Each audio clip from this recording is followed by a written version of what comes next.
Welcome, my dear students. Hope you are doing well. So, in this video lecture, we will talk about prebiotics and probiotics. You have heard this term before, I think, because probiotic, antibiotic, vaccine, antigen, antibody, prebiotics, these are the some medical and microorganism related term. Now is very important topics, prebiotics and probiotics. We will discuss it here.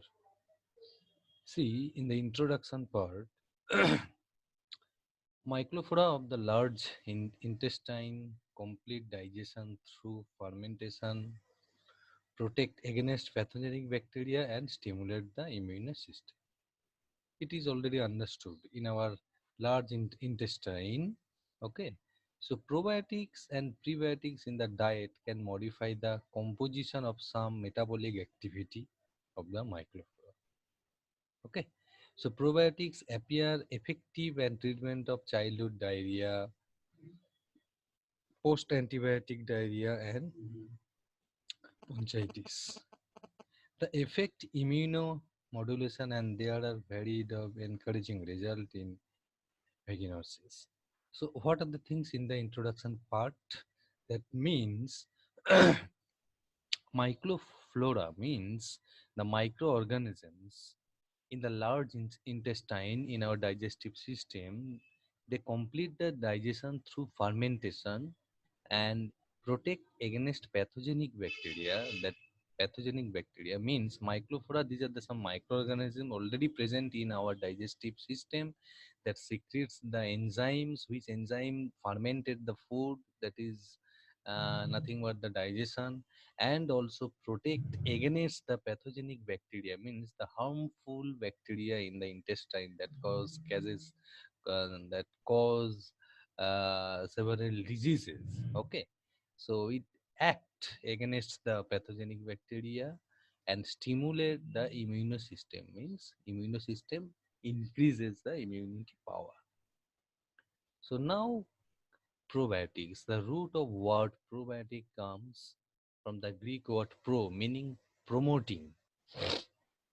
Pro means the promoting, and biotic means life. So life promoting, who promotes your life is nothing but probiotic.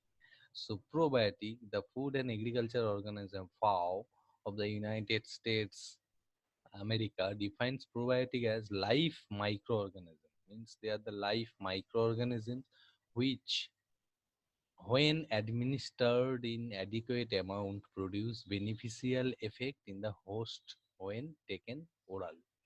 So that means these are nothing but the microorganism that can be taken orally by mouth, which is very helpful, which actually secretes some enzymes, and that enzymes actually fermented the food into simplest form and also kill the harmful bacteria. Now, selection criteria of the probiotic strains, these are not so important because these are for your experimental work. If you want to develop some novel strain, probiotic strain, so this should be your selection criteria. You can avoid this right now. So probiotic microorganisms, now we are talking about probiotics, nothing but the microorganisms. So what are the microorganisms? Probiotic products may contain one or more selected microbial strains. So lactobacillus, lactococcus, streptococcus, these are the three, and there are more. And the bacillus also, some bacillus, Saccharomyces strain are also very useful probiotic. So these are very useful probiotic. They only taken orally by drug, as a drug, probiotic drug. Then the lactobacillus or lactose, these are nothing but the bacteria. This bacteria is the helpful bacteria, good bacteria actually. They secrete the enzyme for fermentation of the food and also that fight against the harmful bacteria. So now mechanism of action, actually the positive effect is used to the restoration of natural microbiota after antibiotic therapy. and Clostridium fingerprints, Salmonella. These are the some examples of probiotic. Okay, probiotic are the natural products of B group vitamins also. Okay, so probiotic prevent the food poisoning by killing the pathogenic bacteria from the food. Probiotic also increase the efficiency of immunological system and may also be able to produce enzymes such as esterase, lipase, and coenzymes, AQNAD, NADP. Okay, so these are their activity. Now the properties. It should be safe to the host first. It should be produce any pathogenic or toxic effect. Okay, so it must be resistant to hydrochloric acid, bile, and pancreatic juice because our stomach itself contain HCl, hydrochloric acid, bile, salt, bilirubin, biliverdin, and pancreatic juice. Pepsin, these are the pancreatic juice. So it should be resistant, otherwise it will not work.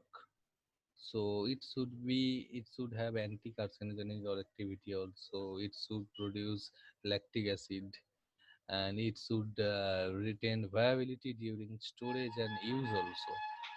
So these are the some activities of probiotics, and the source of probiotics are in the common food. If you want to have probiotics, not as a drug, as a common food, in the common food, if you want to have probiotic in your digestive system, you should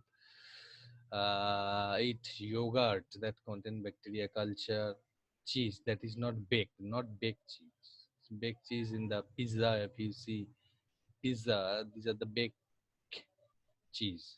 So yogurt without baked cheese, fermented milk, soy beverage, unfermented milk, and pickle. Pickle is also a good source of probiotics.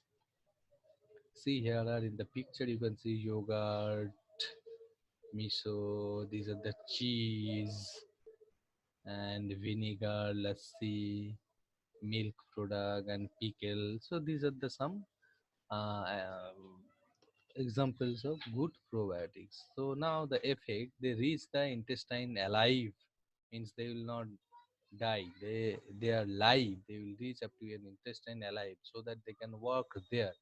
They can be ingested as food by orally, prevent harmful bacteria, and already discussed. They produces beneficial effect on the health, aids digestion, it improves bowel movement also. Huh?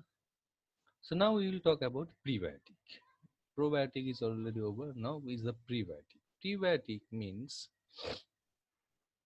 prebiotics. The concept of prebiotic was introduced by the scientists Gibson and Rutherford in 1995.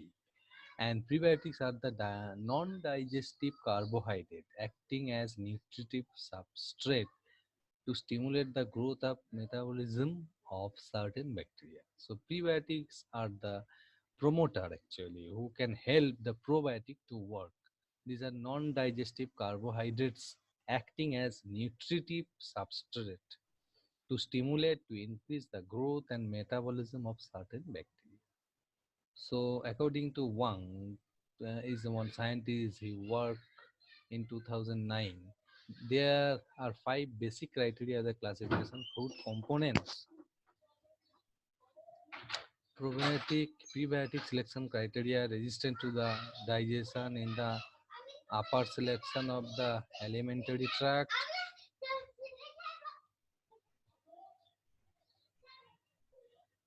fermentation by intestinal microbiota, beneficial effect on host health, selective stimulation of growth and probiotics, and stability in various food processing conditions. These are the five selection criteria of probiotic. Now, sorry, prebiotic. Now, prebiotic used in human nutrition. Prebiotic used is human nutrition is FOS, GOS, insulin, ZOA, XOS, lactitol, lactosucrose, lactulose. So these are the some enzymes the prebiotic can work there. Some examples: tomatoes, antioxidants, onions, garlic.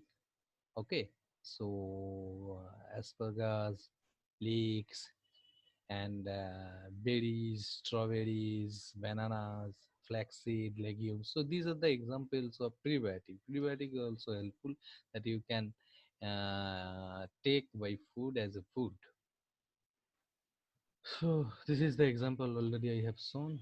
So here are the prebiotic versus probiotic: live microorganism, non-living, non-digestive by human ingredients. It's not the microorganisms. These are the prebiotic are the carbohydrate that stimulate the function of bacteria. Okay, and these are the live microorganisms. So already discussed. You can see the picture over here, and I hope you will enjoy this video, and if you do not understand you can ask me in detail, we will discuss later. Thank you for watching.